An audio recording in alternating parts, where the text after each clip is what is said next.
if one voice could travel farther than any border, linger longer than any trend, and grow stronger, even in silence?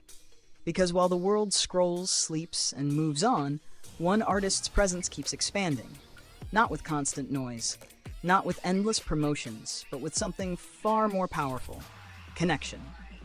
And right now, the numbers aren't just impressive, they're historic. Let's begin where global impact is measured in pure listening power. On the Billboard Global Excl US, Jimin has achieved something unprecedented. His song Who, the title track from his second solo album Muse, has now spent 80 weeks on the chart. 80 weeks. That is over a year and a half of continuous global listening. No K-pop solo song has ever done this before. Not even close. And what makes this milestone even more extraordinary is how it was achieved. No Western collaborations, no cross-market features, no formula designed to game the system. Just Jimin's voice, his artistry, and listeners around the world pressing play, again and again. Even more remarkable, Who didn't simply appear and fade. It topped the chart twice, and its global momentum kept growing, eventually landing on the year-end rankings despite tracking for only 3 months in 2024, before soaring dramatically higher in 2025. That kind of growth tells a deeper story. This wasn't hype, it was discovery. And then devotion. But the story doesn't start there. Before Who, there was Like Crazy, the breakout title track from Face. It charted for 68 weeks, becoming the second longest running K-pop solo track in Billboard history. Think about that. 2 different eras, 2 different emotional landscapes, 2 separate releases, both achieving historic longevity. That's not coincidence. That's identity. Meanwhile, Muse itself has become the longest charting K-pop solo album on the World Albums chart, reaching 81 weeks and continuing to hold its place. Albums often peak and disappear, but this one stays, like a memory listeners aren't ready to let go. Now shift continents.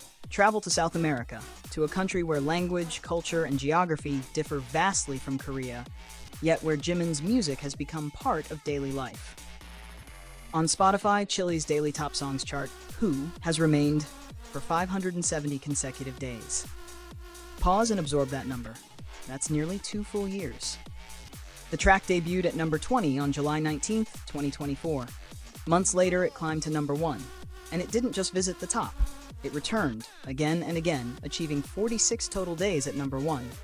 It became the first and only song by an Asian artist to top the chart. Then it crossed another threshold. Over 100 million filtered streams in Chile alone.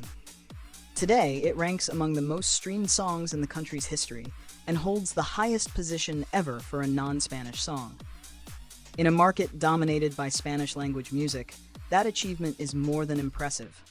It's transformative. It shows that emotion doesn't need translation, melody doesn't need permission, and connection doesn't recognize borders. By the end of 2025, Who stood as the only K-pop song to appear on Chile's year-end chart. Not one of many, the only one. And while Jimin continues to redefine solo success, his group remains an unstoppable global force. In February 2026, BTS ranked number 1 in idol group brand reputation rankings. Following behind were IVE and Blackpink, 2 of the most influential groups in modern K-pop. This ranking wasn't based on opinion alone. It analyzed over 84 million pieces of brand data, including media coverage, consumer engagement, communication trends, and community activity. BTS didn't just lead the ranking. Their brand index surged nearly 30% in a single month. Even more telling, they recorded an overwhelming 92.95% positivity ratio, a reflection of public sentiment that most global brands can only dream of achieving. High-ranking keywords linked to the group included world tour, concerts, live broadcasts, ticket reservations. In other words, anticipation. Demand.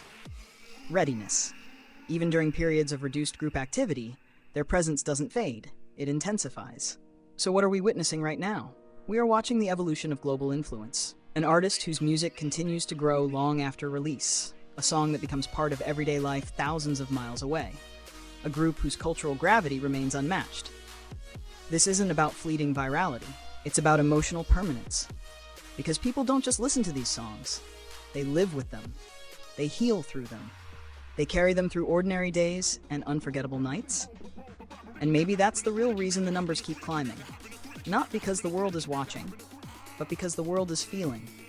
And as the weeks turn into months and the months into years, one question quietly lingers. If this is the impact now, what happens next?